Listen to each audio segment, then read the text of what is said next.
I'm back.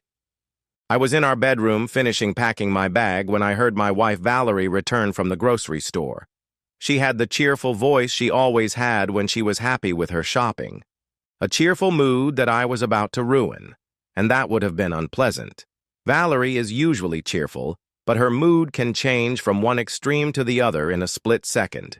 Making sure I hadn't forgotten anything, I slowly descended the stairs with my bag on my shoulder. Valerie was rummaging around in the kitchen, trying to find a place to put the mountain of things she had brought in. "You bought too much, dear, considering you'll be alone all week," I said in an even tone, as if stating the obvious. She dropped the plastic bag of apples and looked at me questioningly, her face cute. "What? What did you say?" "That I'm leaving for a week. My flight is in a few hours," I replied with an exaggeratedly neutral expression. "Wait a minute. Is this a joke? You didn't tell me you were going on a business trip this week. Where are you going? How's your back?" "Oh, my back is much better. And I didn't say it was a business trip. I'm not going for work. I'm taking a week off. I'm going to Cancun." "What? What is this nonsense?" she almost shouted. "You're going to Cancun alone, without me, without even telling me?" "Well, I just told you." "Isn't this a trip you're supposed to take with your wife? I mean, with me.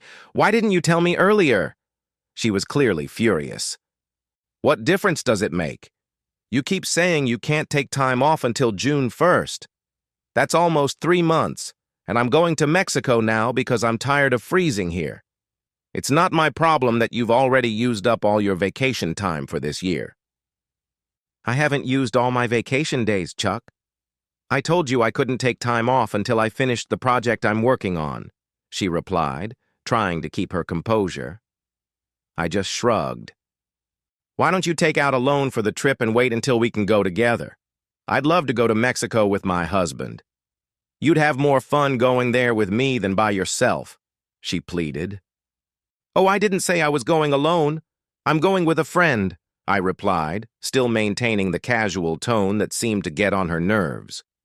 "Who are you going to Cancun with? Do I know him?" "No, you don't know him," I replied. Wait. Are you saying you're going to spend a week in Cancun with another woman, and you really think I'm going to accept that?" "Why not? It's only a week, and you can't go anyway. Remember your project?" "Oh, no, sir, it's not that." She was interrupted by the sound of my taxi pulling up. "I have to go," I said. I grabbed my main luggage, which I had left in the closet by the front door, kissed the stunned Valerie, and left the house. Julie was already sitting in the car. She got out, pretending to help me with my luggage, but really just smiling at Valerie to annoy her. I put my luggage in the trunk, and Julie and I got into the back seat. An angry Valerie stood on the porch, glaring at us. "See you in a week, honey," I said with a smirk. We only had time to wave goodbye before the driver pulled away. Now you're probably all thinking I'm a jerk, right? Well, maybe I am. But before you find me guilty on all counts, let me explain how I became such a jerk to my loving wife. My name is Charles Coughlin, but everyone calls me Chuck. I married Valerie Ebel when we were 26. Val was a marketing expert and worked for a fast-growing marketing and communications company in the suburbs of Toronto. She had been there for 3 years and was on her way to the top of her career. My job was a little less prestigious. I was co-owner of an occupational health and safety consulting company that I had started with 2 friends a year before I met Val. When I say my job wasn't prestigious, I just mean that talking about health and safety in the workplace is a surefire way to be labeled a nerd. But as I often say, getting through the day without losing a limb is a nice bonus to your paycheck, right? Val and I have always liked to do things our own way, hence the 2 yellow cars, the pet iguana, and the wedding on a freezing January Sunday. This year was our 5th anniversary. I had planned a nice surprise, a weekend at the famous Montebello Castle. I knew Val had always wanted to go there. I wanted to wait until the week before the weekend and ask Val to take the following Friday off, since it was our anniversary. It would be a short flight from Toronto to Ottawa, then an hour's drive to the resort, and we would celebrate our anniversary at their upscale restaurant. Unfortunately, things didn't go as I had planned. 2 days before I was going to ask her to take Friday off, Val told me she had to go on a business trip to Atlanta next week. "Will you be back by Friday?" I asked. "Number, we're leaving on Tuesday, and we'll be back next Tuesday or Wednesday." "Honey, next Friday is our wedding anniversary. Do you really have to go next week? Can't you postpone it for a few days? We haven't taken a single day off together in over a year and a half." I knew Val had worked hard to make a name for herself, both at her company and in the industry as a whole, and I respected and supported her. I did the same at my company. We both put in the necessary time at work. We both had to travel frequently for work, but the timing of her trip was, to say the least, unfortunate. "Chuck, I can't change the dates.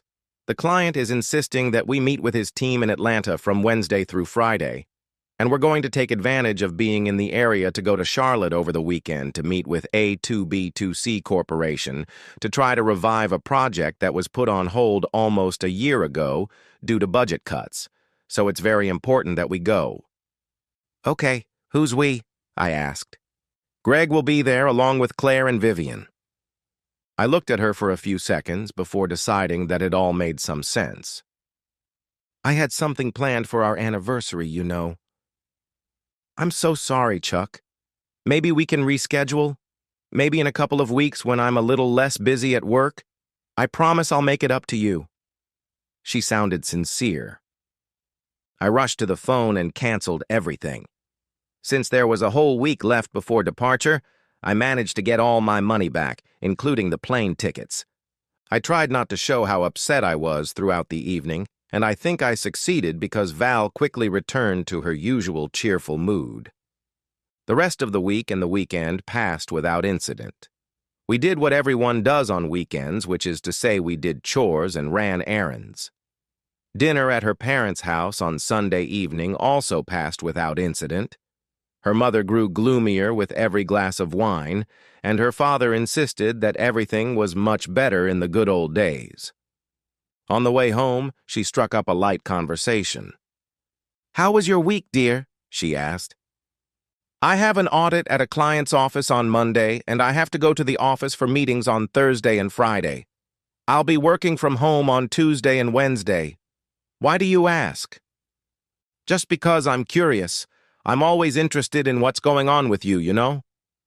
On Monday evening, Val was a little out of sorts. She always suffered from stage fright, and usually the day before a performance, she was a little depressed and withdrawn. This time, she was cheerful as usual. She seemed to be in control of her stress, and not wanting to make her more nervous, I decided not to mention my observations. On Tuesday morning, when I got out of the shower and went into the kitchen, Val was already eating breakfast. "What time are you leaving?" I asked. "The taxi is picking me up at 9 o'clock, she replied. This was unusual because Val always packed at the last minute. Usually, half an hour before she left, she would turn into a whirlwind, running around the apartment trying to finish getting ready and zipping up her suitcase, then rushing down the stairs. But that morning it was already 7:45, and she was taking her time, finishing her coffee. "You seem very relaxed today, dear. Will it be an easy trip?" "Yes, I think so. I'm going because Mrs. Robertson, their vice president of marketing, specifically asked me to be there as her main contact, but Greg and Claire will actually be in charge." We chatted about trivial things for a few more minutes until her taxi arrived. She hugged me and kissed me with her signature kiss. "Have a good week, my love, and I promise I'll make it up to you. We'll celebrate our anniversary properly," she said, still hugging me. "Have a safe trip. Call me when you get there," I replied, and she drove away. After breakfast, I sat down at my computer and started answering emails. At 10:30, I took a coffee break and suddenly realized that Val hadn't texted me to say she had arrived at the airport. This was very unusual. Don't get me wrong, I never asked her to tell me every little detail about her whereabouts. But you should know that Valerie is a not big, but rather habitual Messenger user, And she has a somewhat annoying habit of sending dozens of messages explaining what she's doing, attaching photos of what she just saw, and so on. So I waited to hear from her, since we live in Richmond Hill and the trip to Pearson Airport takes no more than 45 minutes during off-peak hours. We never installed tracking apps on our phones, and I had no way of determining where her phone was to know if she was at the airport or not. I didn't want to look like a stalker, and I certainly didn't want to embarrass her in front of her colleagues by calling her less than 2 hours after she left. Out of curiosity, I went to my favorite flight tracking website.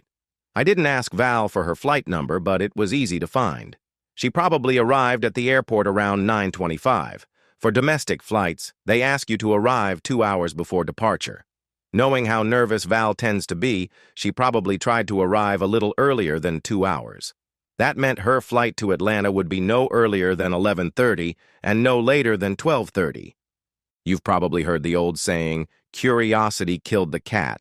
Well, I shouldn't have been so curious. A quick search showed that the last flight to Atlanta was at 9:45. She couldn't have been on that flight. The next one was at 2 p.m. What? Why would she rush to catch an 8:45 flight when the next one was 5 hours later? Then it occurred to me that if she was still at the airport, she would show up on Messenger. I checked, and sure enough, there was a green dot on her profile. Knowing her FOMO, I figured she would stay online until the flight attendants asked passengers to turn off their phones when exiting the plane.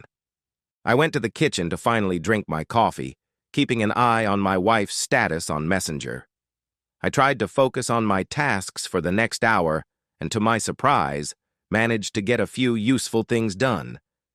Then, at 11:44, I saw that the green dot had disappeared, and Messenger indicated that my wife had been active 2 minutes ago.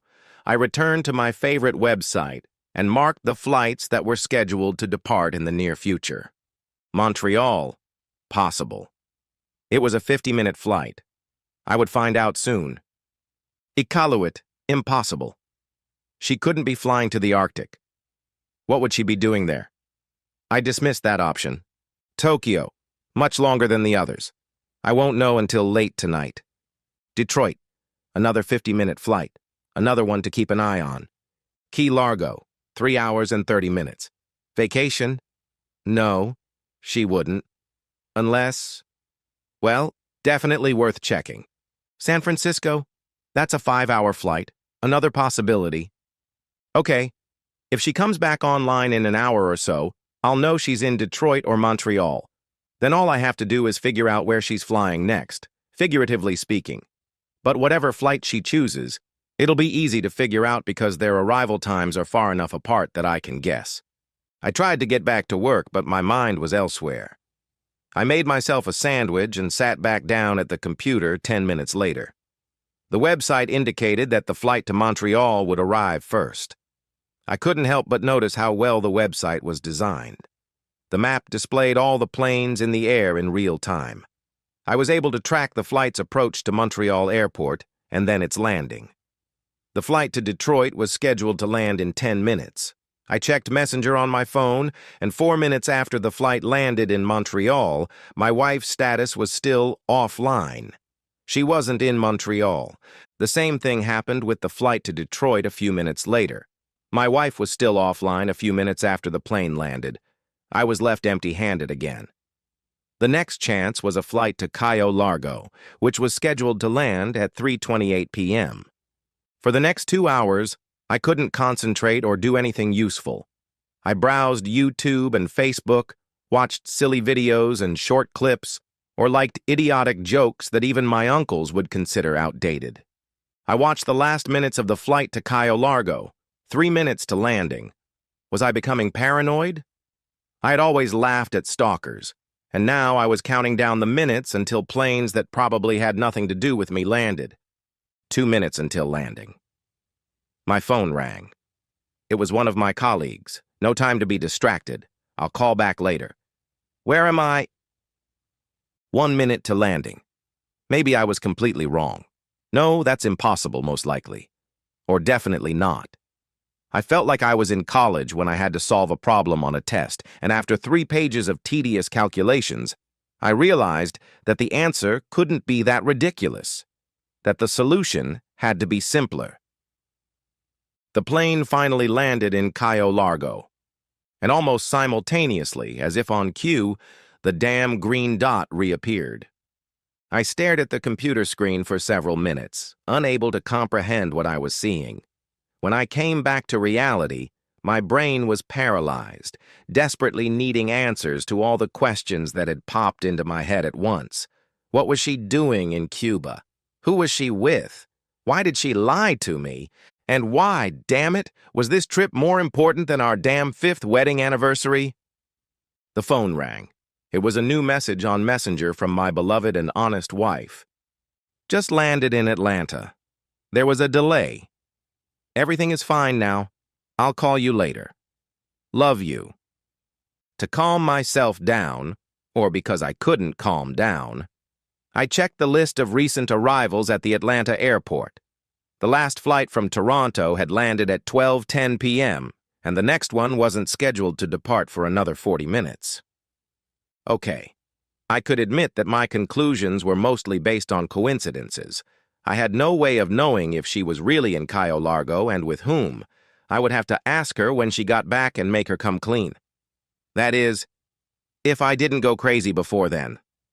Unless... I read a little about Cayo Largo. It's a small island south of the main island of Cuba. It's not very densely populated with only 10 to 12 resorts. It wouldn't be hard to find someone there. In the blink of an eye, I was on the website of my favorite online ticket agency, looking for tickets to Cayo Largo. As luck would have it, there were daily flights from Toronto to Cayo Largo in January. I was able to book a ticket for the next day at a surprisingly reasonable price. I planned to wander around the island anonymously and see if I could find Valerie there. I know that going to Cuba on a whim, just because of a coincidence I saw on a flight tracking app and a messenger app, is probably the height of absurdity. I suspect I wasn't thinking very clearly at the time. Now, the most important thing was to see her without being noticed. It would be completely ridiculous if my wife caught me at breakfast. Obviously, I needed to book a room at another hotel. Valerie and I aren't rich, but for people our age, we're quite well off. Cuba is considered an inexpensive destination, but you can improve your vacation by choosing a more expensive hotel. That meant she was probably staying at one of the most expensive hotels on the island. I made sure to book a room at a cheaper hotel. I called my colleagues and told them that due to personal circumstances, I had to take the rest of the week off. It was already late, but I still had almost an hour to run a few errands, including stopping by the nearest joke and prank store, where I bought a few useful items. In the evening, I packed a light bag and took a sleeping pill to calm my brain, which had been working at full capacity all day, and fall asleep. The next day, I was on my way to Cayo Largo, trying to focus on the details of my plan and trying my best not to choke on the disgusting food that the airline pompously calls in-flight meals. But the flight attendants were very nice and friendly, so I forgave the airline. Customs and passport control took an incredibly long time, and by the time I finally got to the hotel, it was already dark. There was still a small chance that Valerie was staying at this hotel, so I tried not to draw attention to myself in the check-in line and later in the restaurant. My hotel was very cheap, and the internet connection was poor at best. When I woke up in the morning, I wasn't surprised that I hadn't received any messages from Valerie after she confirmed that she had landed in Atlanta. It took me over half an hour to get ready. Natural-looking fake beards aren't that easy to attach, especially if you're not used to wearing them. The day before, I bought 2 new swimsuits, several new t-shirts, and new sunglasses. Everything I needed so that Valerie wouldn't recognize me. I also brought binoculars. I was prepared to tell customs that I was into bird watching if they asked, but they didn't even notice. After a hearty breakfast and applying copious amounts of sunscreen, I set out to explore the island's miles of white sandy beaches. My hotel was located almost in the center of a chain of hotels along the beach. I decided that on the first day I would go to the east side, and on the second day to the west. It's a good thing I run and hike, because walking on the beach all day is not the same as walking on a street or a tourist trail. Walking on sand that gives way under your feet requires much more endurance than walking on a hard surface. Even though I'm in good shape, I was completely exhausted after the first day. I walked around 5 resorts, both on the hotel grounds and on the beach, several times back and forth, afraid of missing her, but Valerie was nowhere to be seen. I started to seriously think that my trip to Cuba to play PI was more absurd than anything else. But hey, I was already there. It was too late to change my mind. That evening at the bar, I met a nice couple from Calgary. They told me that on the western tip of the island, there was a beach called Playa Paraíso. The beach was open to all tourists on the island and could be reached by bus. Great. Now my wife and all her luggage were a moving target. After a couple of glasses of Legendario rum, I left the bar and went to the reception desk, where a nice girl told me that buses to Playa Paraíso leave every 30 minutes every morning. I decided to explore the western part of the resort the next day and go to Paraíso the day after that. In the evening, there was no message from Valerie. I wasn't surprised. They had so much work to do in Atlanta. The next day, I put on a different model of fake beard so that Valerie wouldn't recognize me. I looked like a gangster, or at least like someone you wouldn't want to mess with. Late in the morning, before lunch, I started to think I was wasting my time and considered going home. Wandering aimlessly along the beach, I passed the 4th resort west of my hotel and stumbled upon a gold mine. There was my beloved wife, her face covered with a 1/4-inch layer of sunscreen. I wondered if she was doing it to avoid getting burned or to prevent her tan from betraying her when she got home. She was sipping a mojito or a margarita or something like that. And, as expected, her favorite colleague Greg was sipping his drink, flirting with my wife. "What a liar she is," I muttered so quietly that no one heard me. I kept a reasonable distance from them, found a deck chair and quietly dragged it a few meters behind them, at an angle so she couldn't easily see me. But I wouldn't miss a thing. The caressing continued for another half hour. I felt disgusted. The only thing I could think of to satisfy myself was to pour a bucket of sand on their faces and beat them half to death. But rest assured, I did nothing of the sort. I'm more of an intellectual than a muscle-bound type, and I didn't particularly want to spend the next few months in a Cuban prison. Instead, I captured my trip on the excellent camera of my new cell phone. A few photos here and there would undoubtedly add weight to the inevitable confrontation that would follow. A few hours later, after they had had their fill of each other, they decided they still had room for a real lunch. They began gathering their things and headed back to the resort, passing me as if I were a complete stranger. Was it because my costume was perfect and didn't give me away? Or because they were so absorbed in each other that the rest of the world simply ceased to exist? I quickly dismissed these thoughts. At that moment, they were just a useless distraction. I was about to follow them to the restaurant and find another place where I could see them, but it seemed like it was my lucky day. They headed straight for their bungalow. I followed them at a distance and saw them enter their apartment. Door 903. Bingo. I had everything I needed. Luck was on my side again because their apartment was on the side of the building facing the beach, not on the side where people passing by could interfere with my observation.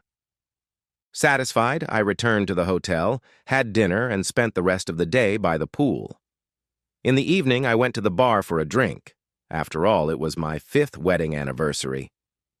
What could be better than celebrating alone while my wife was having fun with some bastard a few hundred meters away from me? Around 9 p.m., after a quick dinner, I went to their hotel.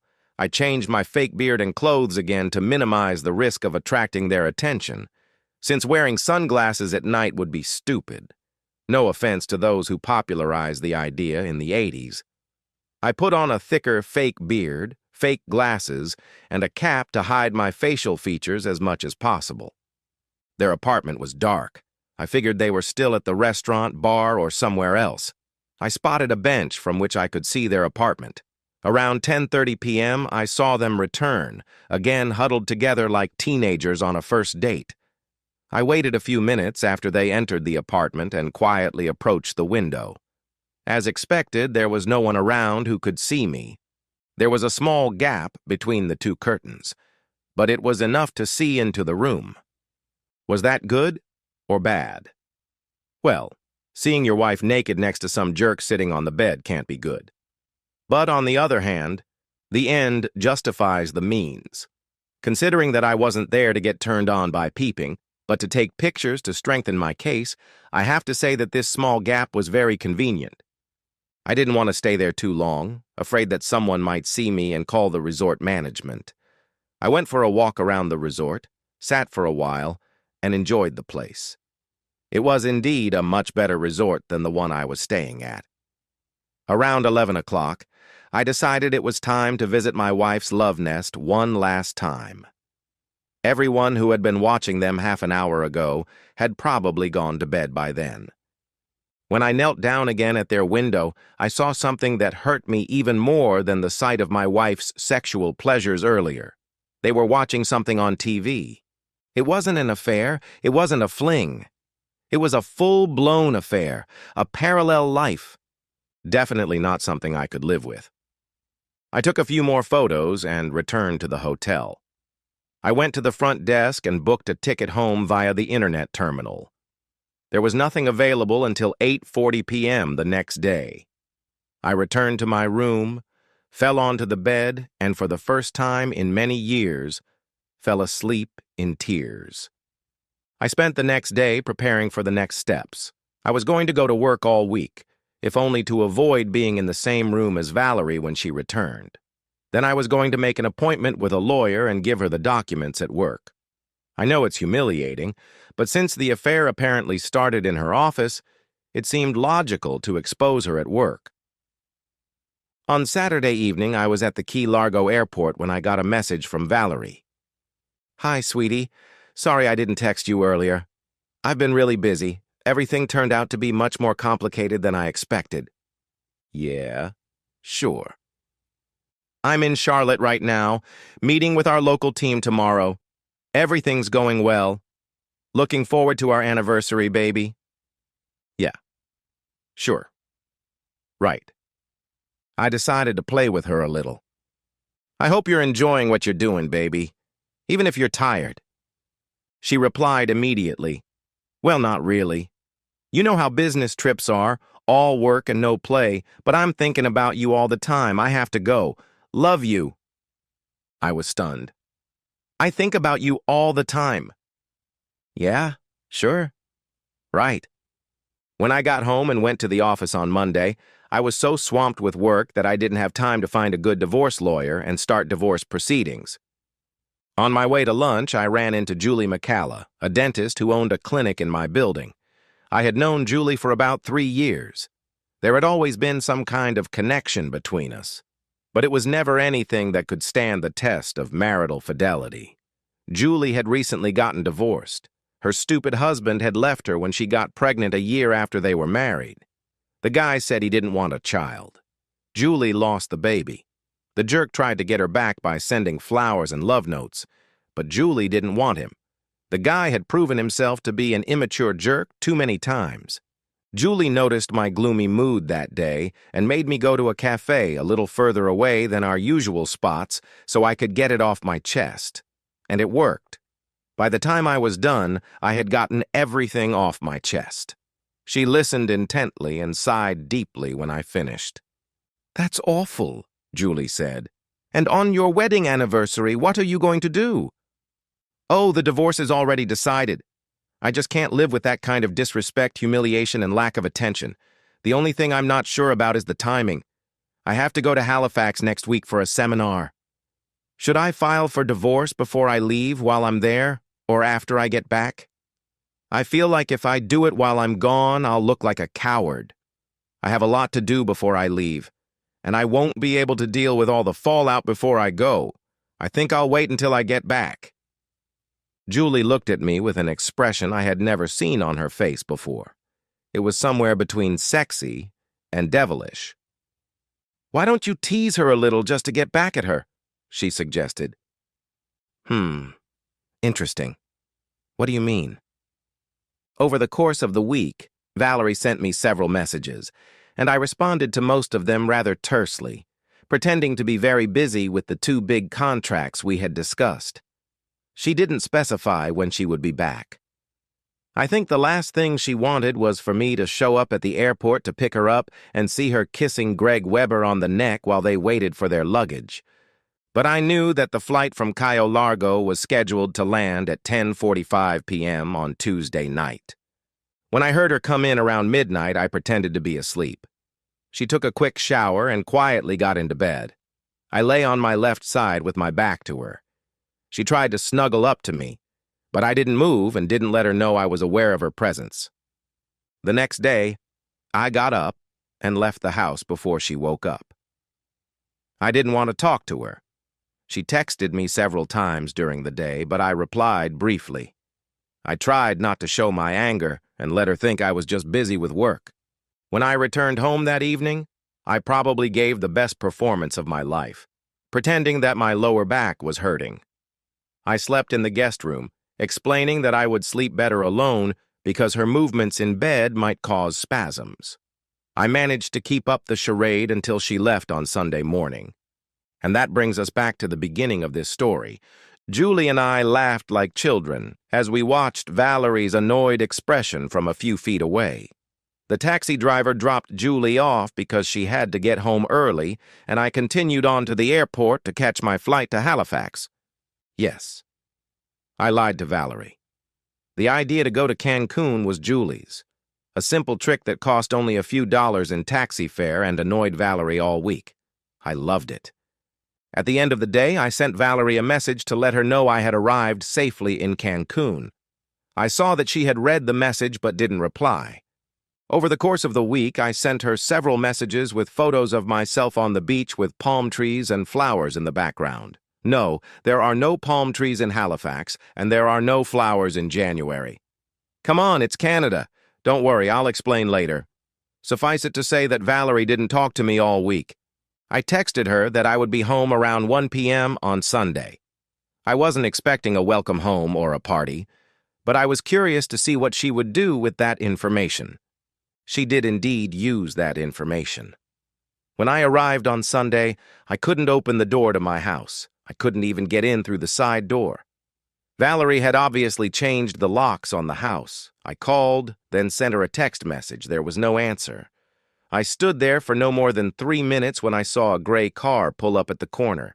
A guy who matched the color of the car got out, walked up to me, and asked if I was Charles Coughlin. I showed him my ID, and he handed me the famous envelope with the words, "Delivered. Have a nice day." But that's not all. "You can't stay here, sir. There's a restraining order in the envelope. It says you are prohibited from contacting Mrs. Abelson in any way and that you must remain at least 100 meters away from the house at all times." I was stunned. I knew she could be very impulsive, but given her betrayal last week, I thought she would take a more conciliatory stance. Mr. Gray left. I loaded my luggage into the car and drove away. Not far from the office, I found a motel where I could spend the night. First thing Monday morning, I started looking for a lawyer. Fortunately, my company's lawyer knew a few, and I was able to arrange a meeting with Mr. John Petzel for the following day. On Monday evening, I studied the divorce papers. Valerie had launched a full-scale attack to completely destroy me. Of course, she filed for divorce on the grounds of marital infidelity. She referred to our prenuptial agreement, which stated that in the event of infidelity by one spouse, the injured party could walk away with 80% of the assets. She wanted 80% of everything: the house, my company, the value of our cars and furniture, our investments, and our bank accounts. The meeting with the lawyer on Tuesday was very productive. I managed to get part of the restraining order lifted, as the house had been registered solely in my name since the day my parents left it to me, a year before I met Valerie. My lawyer drafted a letter requesting that the house be vacated within 7 days. He also prepared another letter stating that I would only sign the documents if she agreed to a meeting between us and our lawyers. She agreed to the meeting on the condition that it take place at her lawyer's office. The meeting was scheduled for the following week. The next few days passed as usual: work, food, and sleep. I stopped by Julie's clinic for a minute and we chatted for a few minutes, but I didn't stay for lunch or a drink, fearing that Valerie was spying on me and trying to gather evidence. "Mr. Coughlin, Mr. Petzel, please come in." Michael Miller, Valerie's lawyer, greeted us as we entered the conference room. Valerie sat quietly, trying to look neutral, probably on her lawyer's advice. "Gentlemen, you requested this meeting, so you have the floor," Mr. Miller said. John looked at me with a slight smile. "Okay, Mrs. Abelson, you filed for divorce from my client on the grounds of adultery in order to take advantage of the prenuptial agreement. What evidence do you have of marital infidelity?" "Well, he deliberately told me he was going on vacation with the girl who was in the car with him. He sent me photos all week and came back a week later. My proof is his candid admission." I took the phone and scrolled to the photos Valerie was talking about. "Are you referring to these photos, Valerie?" I asked. She looked at me the way a bad teacher looks at a child who doesn't understand that 2 + 2 = 4. "First of all, these photos prove nothing because the prostitute you're talking about isn't in them. Second, you must be out of your mind if you don't realize that these are photos of me that you took yourself 3 years ago in Punta Cana." Valerie's neutral expression was no longer so neutral. John pushed a stack of papers toward Valerie's lawyer. "These are receipts from hotels and restaurants in Halifax for the week Mr. Coughlin was supposedly in Cancun. There's also a copy of the conference program he was a speaker at. As you can see, Mr. Coughlin was not in Cancun that week. The woman you mentioned, a certain Mrs. Julie McCalla, is a dentist at a clinic located in the same building as Mr. Coughlin's office. Here are documents confirming that she was at her clinic here in Toronto the entire week. So she did not travel with Mr. Coughlin." Valerie's neutral expression now clearly wavered between sarcasm and calm. "Now, Mrs. Abelson, what other evidence do you have that Mr. Coughlin was cheating on you?" "If you weren't cheating on me, why did you pretend you were going to do it? Why did you lie to me?" Valerie asked. "Well, I wanted to see how you would react to a situation that would change your life," I said, glaring at her. She looked at me in confusion. "Gentlemen, I need a few minutes to talk to my client alone, if you don't mind." Mr. Miller led Valerie out of the room. John and I didn't say a word, not knowing if there were microphones in the room. A few minutes later, they returned. This time, Valerie didn't even try to hide her anger. "We are changing the grounds for divorce," Mr. Miller announced. "You will receive an amended statement based on psychological abuse for tormenting my client by pretending to cheat on her. You understand that in this case you cannot invoke the prenuptial agreement?" John asked. "We understand. We will seek a standard 50-50 division of assets. Since the house belongs to you, you will receive 50% of the company, the cars, the furniture, the investments, and the bank accounts." Then John took out another document. "Mr. Miller, these are the company's legal documents which clearly show that Mr. Coughlin's company structure is fully protected in the event of the divorce of one of its shareholders. Mrs. Abley has no legal claim to it." Valerie's lawyer took the document, studied it for a few minutes, then looked at Valerie and shook his head. Valerie was furious. "Now, if you don't mind, I'd like to show you some very nice photos from my beloved wife's business trip to Atlanta," I said with a smirk. John handed them a series of photos. If I'm not mistaken, these photos depict various scenes from a very unusual business trip taken by Valerie Abelson and Greg Weber from her office. As you can see, the level of intimacy between colleagues at this marketing agency is very high, and the climate is surprisingly warm for Atlanta in mid-January. Valerie and her lawyer were momentarily speechless. "Mr. Coughlin, who took these photos, where were they taken and how can we be sure they weren't faked?" asked Mr. Miller. "Oh, that's very simple. I took them myself in Cayo Largo, Cuba. Look, they're still in the camera app on my phone.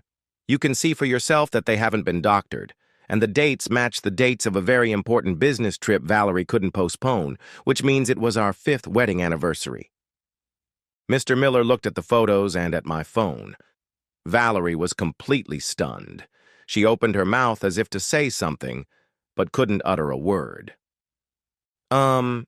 Can I talk to Mrs. Abelson alone? Her lawyer asked. We both nodded. I think we scored some points, a lot more than the Maple Leafs last night, John said. A few minutes later, they returned. This time, Valerie's eyes were swollen, and it was clear that she had been crying the entire time they were out of the room. Mrs. Abelson wishes to withdraw her petition for divorce and seek marriage counseling in an attempt to save her marriage, Mr. Miller said in the most unconvincing tone imaginable. John handed them the final document. Mrs. Abel, consider this official notice. Mr. Coughlin has filed for divorce on grounds of marital infidelity and psychological abuse. Oh, and according to the order sent to you last week, you must vacate Mr. Coughlin's home by 5 p.m. today. We left the room, leaving Mr. Miller dejected and Valerie stunned. I didn't see Valerie until the divorce hearing. She signed all the papers, and the divorce was finalized as I had requested. As I was leaving the courthouse after the hearing, Valerie ran after me. Chuck, I have just one question, please. Okay. Ask away. I think you figured out that I wasn't in Atlanta because the flight schedules didn't match. I missed that. But how did you figure out that I was in Key Largo of all places? I laughed. No. I'm not answering that question. I don't want to give you an advantage over the poor next husband you're going to cheat on. I wish you a happy life, Valerie.